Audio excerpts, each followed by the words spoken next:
So, still good morning. Good morning, everybody. Well, obviously the introductions have been done. So what I'm going to look at today is the CPE. Very much focused on the customer premises. What's going to happen there? Are we going to move to a dumb switch? I remember talking to one of the larger service providers in North America telling me that his dream was that the CPE would turn into an RJ45 socket. No equipment, nothing. But then he said the problem is legacy. And that's one of the key themes that I'm going to address during my presentation today. So, one perspective that I think is interesting to look at is how are the vendors approaching this? You've heard many of them talk during the course of the last 1.5 days, and there are more to come. And specifically the equipment vendors. And if you look at the equipment vendors that typically today provide transport or layer 2 type equipment, essentially they're saying let's do embedded or onboard NFV. So they're equipping their equipment with x86 compute capability.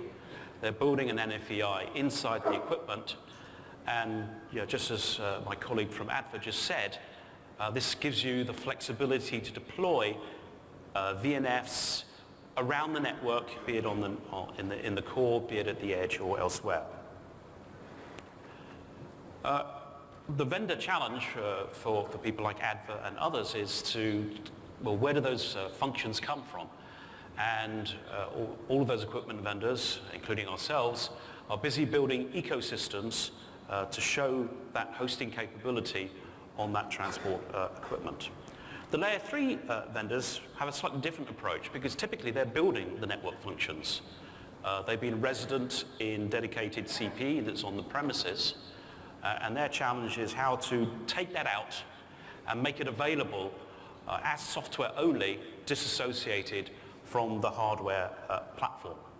But there are some use cases where even if it all becomes a software world, where there may be a need for x86 compute capability and onboard NFV actually at the customer premise.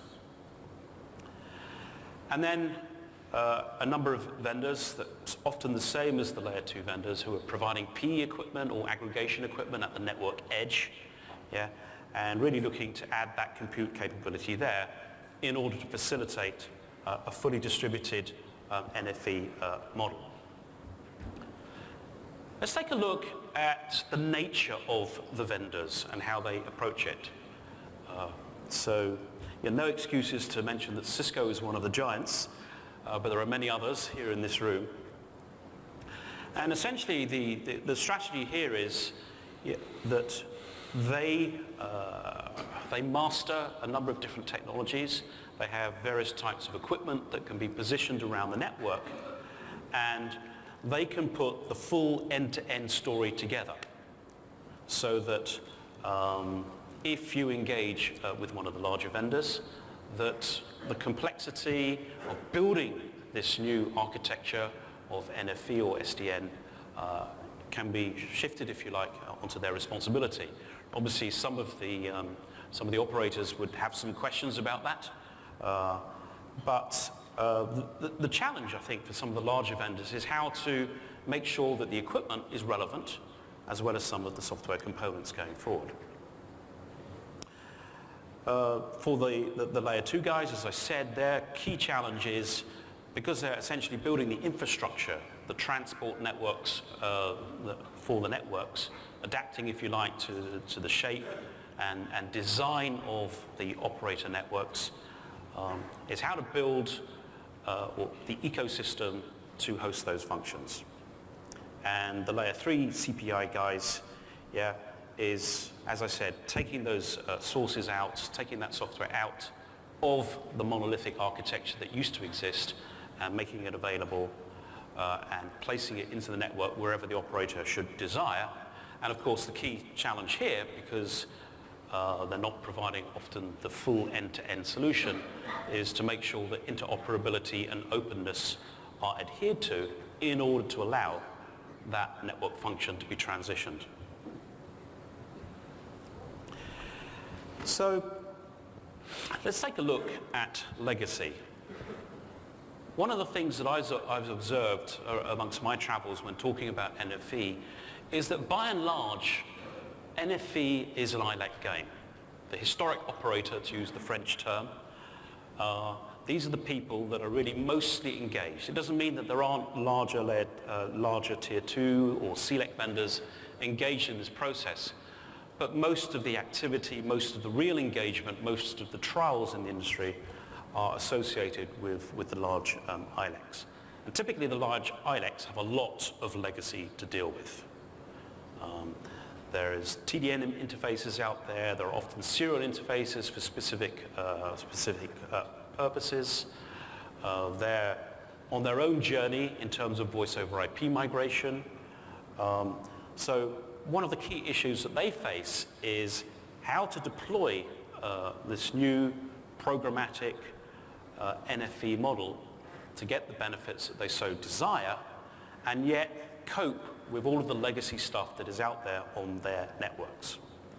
And clearly, they have the capability of moving some network services into the core or to the edge, and maybe some will have to be left on the premises, particularly when there is legacy to deal with.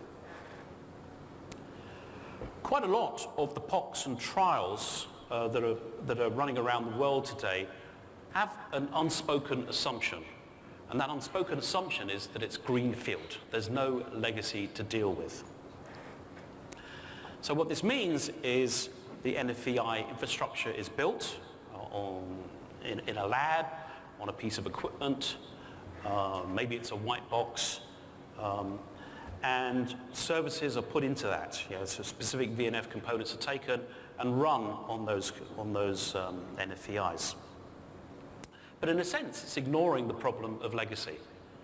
And this need, if you like, to separate the legacy and virtualize certain services and how you approach it is really a big conundrum, particularly for those ILECs. So as a result, we see a number of different potential CPE deployment models. But really what I wanted to focus on was the three boxes that you see here.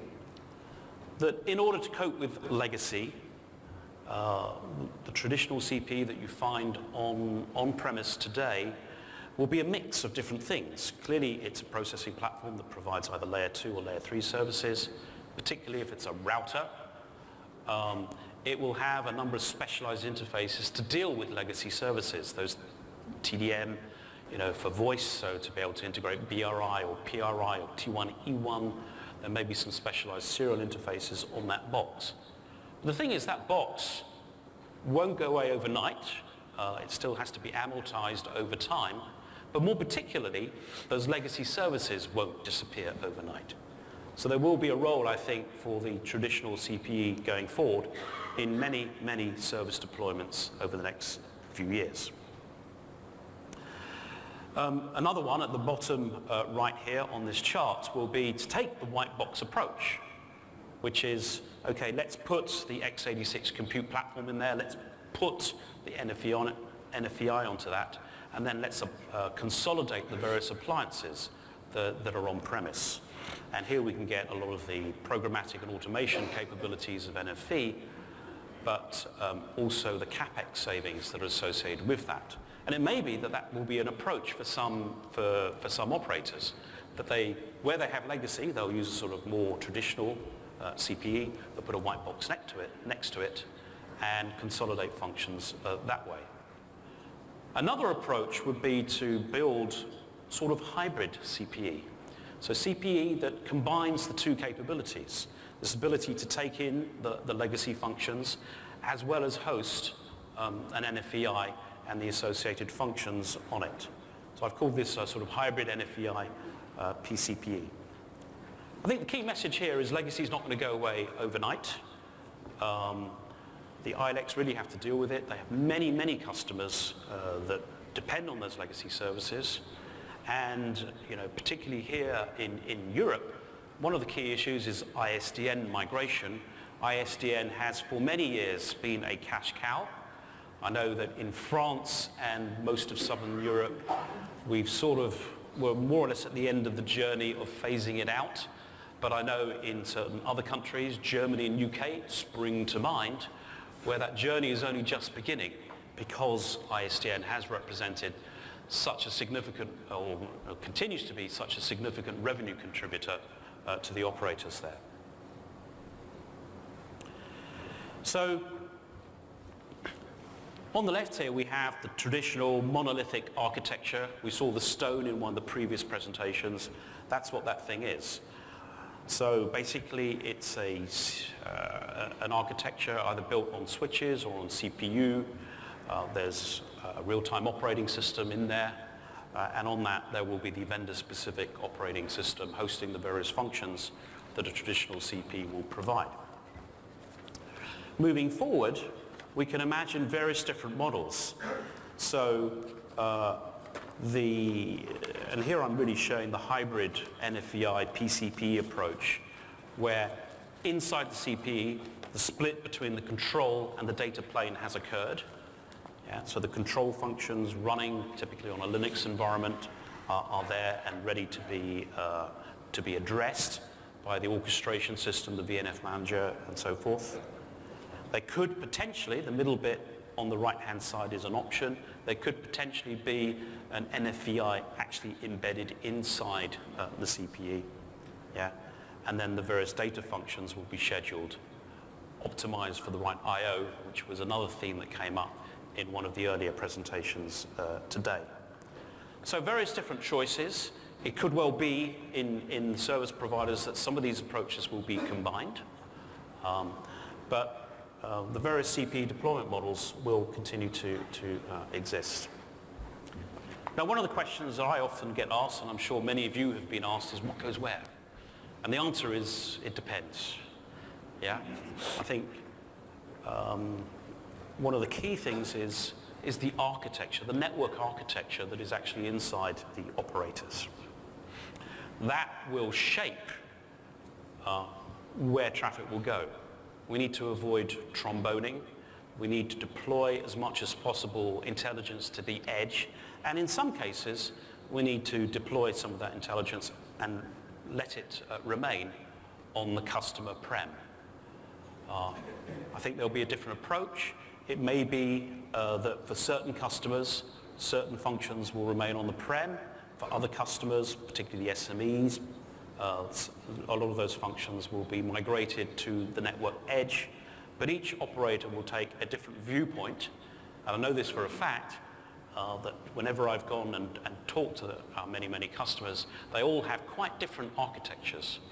The ETSI model is the conceptual model, but the actual implementation that they're thinking of and experimenting with really radically differs from operator to operator.